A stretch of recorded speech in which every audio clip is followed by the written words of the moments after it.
Hi ജിൻസാണ്. ഞാൻ ചാലക്കുടി പാർക്കിൽ വന്നപ്പോൾ ഇവിടെ കുറേ ആൾക്കാർ നമ്മുടെ സ്കേറ്റിംഗ് ബോർഡ് ചെയ്യുന്നുണ്ട്. അപ്പോൾ നമുക്ക് ആരെങ്കിലുമൊക്കെ ഒന്ന് പിടിച്ചു നിർത്തിയിട്ട് അവരോട് ഒന്ന് ചോദിച്ചു നോക്കാൻ പോകുന്നു.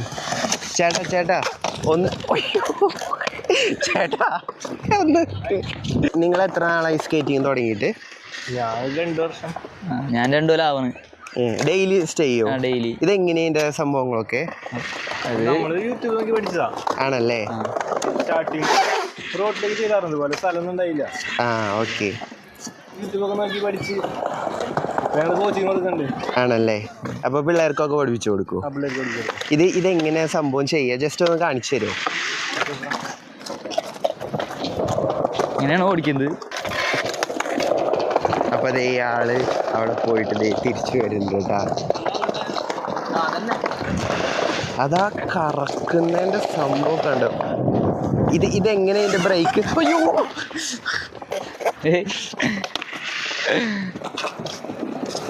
ഇതെങ്ങനെ ഇതിന്റെ ബ്രേക്ക്? ഇതിപ്പോ നമ്മൾ പിടിച്ച് നിർത്തിയ പോലെയാണ് ബ്രേക്ക്. ടേൺ ചെയ്തിട്ടാണ് നിർത്തുക. നിങ്ങളിത് പഠിപ്പിച്ചു കൊടുക്കും? ഇതൊക്കെ പഠിപ്പിച്ചു കൊടുക്കും. ഇങ്ങനെ പഠിക്കാൻ പിള്ളേരുകളൊക്കെ വരാറുണ്ടോ? സ്ഥിരമായിട്ടില്ല, ഇടയ്ക്കിടയ്ക്ക് വരും. അപ്പോൾ 2 മാസമൊക്കെ ഉള്ളവരെ പഠിപ്പിച്ച്. സ്കേറ്റിംഗ് പഠിക്കാൻ ഏജ് കാറ്റഗറിയും കാര്യങ്ങളൊക്കെ ഉണ്ടോ? Age category actually age category ഇല്ല. ആണല്ലേ? നമുക്ക് ഏത് വയസ്സിലും പഠിക്കാം. ഒരു 4 വയസ്സ് തൊട്ട് പഠിച്ചാൽ ബെറ്റർ. ചെറുപ്പത്തിലെ പഠിച്ചാൽ ബെറ്റർ. ഞാനൊക്കെ 24 വയസ്സിൽ പഠിക്കാം. ഓക്കെ. ഞാനൊരു 19-20 വയസ്സ്. ഓക്കെ. അതെ, 2 വർഷമായി. 2 വർഷമാണ്. പിന്നെ നമ്മുടെ ഇവിടെ ഞാൻ പൊതുവെ ഈ സ്കേറ്റിംഗ് ഒന്നും അധികം കണ്ടിട്ടില്ല. അതുകൊണ്ടാണ് ഞാൻ ഈ വീഡിയോ എടുക്കാൻ. അപ്പം ഇതിന്റെ ഡിഫിക്കൽട്ടീസും കാര്യങ്ങളൊക്കെ ഇതെങ്ങനെയാണ്? ലൈക്ക് ഇത് ഈസി ആണോ അതോ ടഫ് ആണോ? അതായത് ഓടിക്കാനായിട്ട് ഭയങ്കര ഈസിയാണ്. അറിയാം. അതായത് റൈഡ് ചെയ്യാൻ വലിയ പാടില്ല, പക്ഷെ സ്കിൽസ് പഠിക്കുമ്പോഴാണ് അതിന്റെ ടഫ്നെസ് വരിക. അതാണ്, സ്കിൽസിലാണ്. നമുക്ക് ഡിപ്പെൻസ് ആണ്. ചിലവര് 1 മാസം കൊണ്ട് അത്യാവശ്യം നന്നായി സ്കില്ലൊക്കെ പഠിച്ചു തുടങ്ങും. ചിലർക്ക് 1 കൊല്ലം എടുത്താലും കിട്ടില്ല. അത് ഡിപ്പെൻസ്. പേടിയില്ലാണ്ടിരുന്നാൽ മതി. പിന്നെ വീഴ്ച ഉണ്ടാവും, നല്ല രീതിയിൽ വീഴ്ചകളൊക്കെ ഉണ്ടാവും. ഇത് എന്നെ ഒന്ന് കയറ്റി കൊടുത്തു. പിന്നെന്താ, നമ്മള് തന്നെ അങ്ങനെയല്ല. അതായത് ഫ്രണ്ട് ഫുട്ട് ഫസ്റ്റ് റൈറ്റിലേക്ക് ഇങ്ങനെ വെച്ചിട്ട് ഈ സ്ക്രൂസിൻ്റെ അവിടെ വയ്ക്കുക. എന്നിട്ട് ജസ്റ്റ് മുട്ട് മടക്കിയിട്ട് വേണം കയറാനായിട്ട്. അല്ലെങ്കിൽ ഒരു ബാലൻസ് ഉണ്ടാവില്ല. അതായത് ഈ കാലിൽ ലെഫ്റ്റ് കാല് ബാക്കി എടുത്ത് വയ്ക്കുക.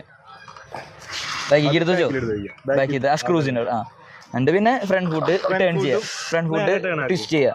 ഇങ്ങനെ ട്വിസ്റ്റ് ചെയ്യണ്ട, ഇങ്ങനെ ഈ ഒരു സംഭവം. ഇതാണ് പൊസിഷൻ. ഇനി ജമ്പ് ചെയ്ത് ഇറങ്ങുക, ചാടി ഇറങ്ങുക. ജമ്പ് ചെയ്ത് ഇറങ്ങിക്കോ, വീഴില്ല. കൊള്ളാം. ഇവർക്ക് പരിപാടി അറിയാട്ടാ. നിങ്ങൾക്ക് പഠിക്കണമെങ്കിൽ ഇവരൊപ്പം തന്നെ നിന്നോ. എന്നെ കയറ്റിയെടുത്ത് അങ്ങനെയൊക്കെ പഠിപ്പിച്ച്. അപ്പോഴേ എനിക്ക് നിങ്ങൾ കുറച്ച് സ്കേറ്റ് ഒക്കെ ചെയ്ത് കാണിച്ചു തരുമോ? ബ്രോയുടെ പേര് പറ. ശ്രീരാഗ്. എൻ്റെ പേര് അനന്തു. പിന്നെ എല്ലാവരും വിളിക്ക്.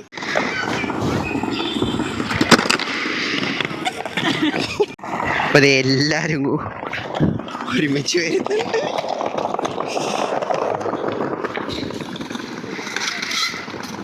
എന്റെ സെൻട്രിൽ കൂടെ വരാന്ന് വെച്ചു. അപ്പൊ ഇവര് എൻ്റെ അടുത്തേക്ക് സ്കേറ്റ് ചെയ്ത് വരുന്നുണ്ട്. അയ്യോ, ശരിക്കും പേടിച്ചു. കൊള്ളാം. കെടുക്കാൻ പറഞ്ഞിട്ട് ഇതെന്താ സംഭവം എന്ന് എനിക്ക് ഇതുവരെ പിടിക്ക് കിട്ടിയിട്ടില്ല. നോക്കാം എന്താ സംഭവം. ഒരാളവിടെ ഒക്കെ ഉണ്ട് കേട്ടാ. അയ്യോ, പോന്നോ.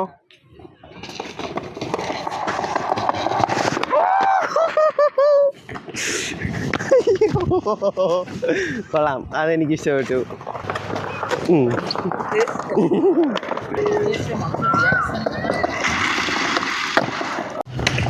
അപ്പൊ നമ്മുടെ അനന്തു ചേട്ടൻ ഇവിടെ ഒരു സ്കില്ല് കാണിച്ചു തരാന്ന് പറഞ്ഞിട്ടുണ്ട്.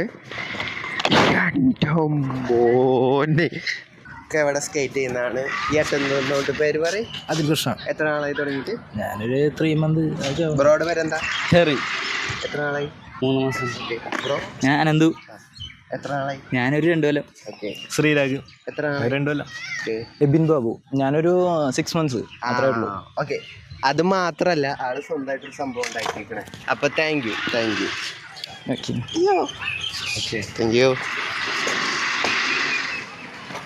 ആർക്കെങ്കിലും സ്കേറ്റിംഗ് പഠിക്കാൻ താല്പര്യമുണ്ടെങ്കിൽ ഇവർ പഠിപ്പിച്ചു കൊടുക്കുന്നുണ്ട്. ഇവരുടെ നമ്പർ ഞാൻ ഇവിടെ കൊടുക്കാം. നമ്പറിൽ കോൺടാക്ട് ചെയ്താൽ മതി.